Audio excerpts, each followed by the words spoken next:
Magandang araw mga kabi. So for today's video, mag-aabang lang tayo ng kalapate.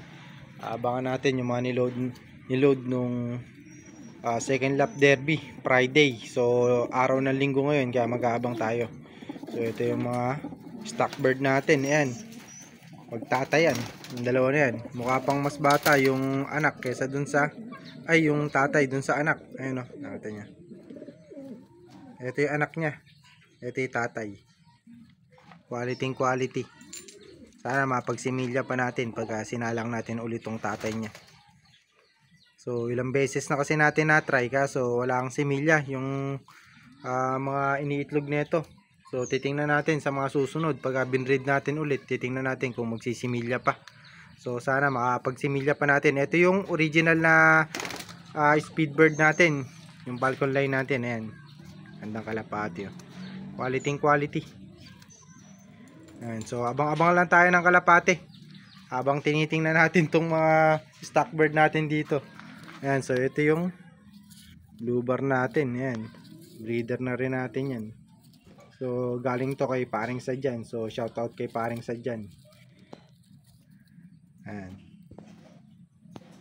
so ito si Gataran.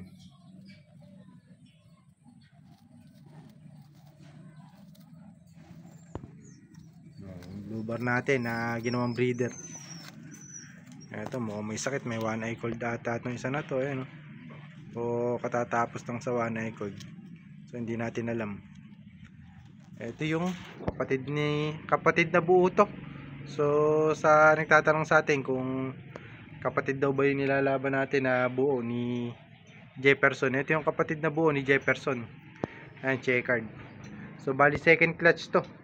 Dalawa to yung pinamigay ko, kaso ito nga nasa atin ulit yung pinamigay natin kay paring Sadyan. So nagbigay kasi siya sa atin ng ibon, kaya ang ginawa ko, pinalitan ko nito. So ngayon hindi niya maasikaso yung ibon, binalik sa atin kasi sayang lang daw, baka mamatay daw yung kalapati niya ron. So wala pa yung ibon natin. Ayan, so weather check muna tayo. Ayan, napakadilim dito sa lugar namin. Ayan o, maulap. Wala namang ulan, pero baka mamaya umulan-ulan na rin. Hindi ko alam kung smash race ngayon o hard race lang. Pero tingin ko na-smash nga o umuulan sa mga dinaanan. So hindi ko lang sure. Pero dito sa amin talagang napakadilim dito. Ayun o, nakita nyo. Siguro mamaya mga 1 siguro baka umulan na dito sa amin. Ayan. So buo yan. Buong palibot dito sa amin sa lugar. Talagang madilim. Kahit ata sa ibang lugar madilim din. So talagang inabutan ng hard race o smash race yung kalapati natin. So sana makauwi. At konti pa lang nagpapaklak. Yung isang club namin dito hindi pa nga nagpapaklak. Wala pang nagklaklak sa mga kalapati na inihagis nga. So second lap derby ng mga kalapati natin. Ayan. Update muna tayo dito. Tingnan muna natin.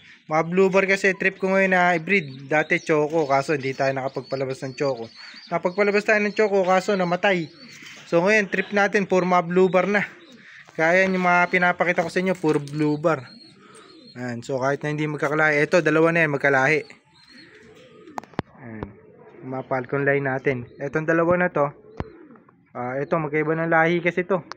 Lahi nga to, galing kay paring Sadyan. Ito naman binigay sa airpot ko. Ito yung lahi nito, ginawa natin breeder. Bali champion line din yan. Bloodline reveal tayo sa susunod pagka nag-champion yung anak niya. Sa ngayon hindi muna tayo mag bloodline reveal pag nag-champion na yung anak niya. So sana mag-champion ngayong South. May anak siya na panglaban natin ngayon eh. Ayan, tapos ito yung blue bar natin dito. So sayang, nakapagpalabas tayo ng choco nun. Ito yung nanay, dalawa. Kaso napatay nga o namatay. Hindi naasikaso na mabuti, inabutan ng sakit. Sakto-sakto, may sakit. Tapos umalis nga yung lopman natin, kumbaga nasisante. Naiwanan na may sakit yung kalapate. So pamangkin ko yung nag-alaga. Kaso nga, hindi na kinaya. Kumbaga hindi kasi sanay gano yung pamangkin ko na mag-alaga. Inabutan na may sakit kaya namatay na rin yung dalawa natin na kalapate. Ayan, dalawang choco. Yan yung nanay, napakaganda yung katawan yan. So sana makauwi yung mga kalapati pa natin yun na inaabangan niya. Ayan. Ito choco natin na iso. Ganda to. Hindi ko pa nagagamit ulit. Yung mga anak kasi neto mga kahabi, madalas nabibili. Kasi mga inaanak nito mga kahabi, checkered na batik, parang ganito, kaso mas maganda yung pagka-checkered niya kasi medyo mas checkered dito na white feather din na may puti sa ulo, white top, ganyan na white top. So nabibili lagi anak nito. So hindi pa tayo nakapagpalabas ng anak nito na choco.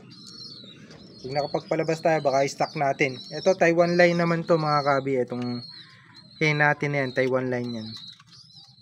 Yan. So wala pa rin tayong paklak. Ito yung gagamitin natin na breeder. Ito papares natin dito, kaso pares pang madungis, wala pa sa kondisyon. Bali nagkasakit din eh, no? May sakit to. May one eye cold nga. Ayan, so galing sa sakit to yung mga kalapati natin na to. Ito. Ayan, nakita nyo naman siguro. Ito dati nasa loop natin to. Ayan, kaso baka makahawa, kaya ang ginawa namin, niligay na namin dito sa stock. So ayan yung gagamitin natin na breeder. Ayan, mukha lang basahan pero maganda yung linyada nyan. Ayan. So abang-abang tayo. At siguro baka yung first bird lang na dumating na sa kalapati natin yung abangan natin. So sana maging siuwi yung mga kalapati natin. Ayan. May init kasi cellphone na gamit ko mga kabi, kaya hindi tayo makapag-abang ngayon ng talagang abangan ng kalapati. Kasi alam niyo naman yung kalapati, medyo matagal kung minsan yung interval na pag-uwi. Yan, so nagitlog na ata itong hen natin. So gaya nga nasabi ko sa inyo kahapon o sa previous video natin, mag-iitlog na to. So ayan, nagitlog nga. Yan. So hindi tayo makapag-abang dahil medyo matagal nga yung interval, nagiinit yung cellphone na ano. So bago lang kasi itong cellphone natin na to, pagka hindi siya pwedeng pang matagalan na video o naka-post, kailangan i-edit pa natin. Gagamit tayo ng application para maganda i-edit. So ako kasi tinatamad na ako, ayoko nang mag download nga ng application sa pang-edit nga ng video. Kailangan rekta na. Kaya hindi na tayo nakapag-video ng abangan na katulad nung dati. Medyo busy din kasi tayo sa trabaho.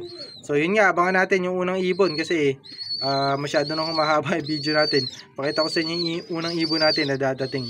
So maaga pa naman, nasa 900 pa mahigit yung speed ng ibon natin. So unang ibon natin ito. Ayan, so hindi ko alam kung anong kulay, checkered. CL yata, CL. Ayan.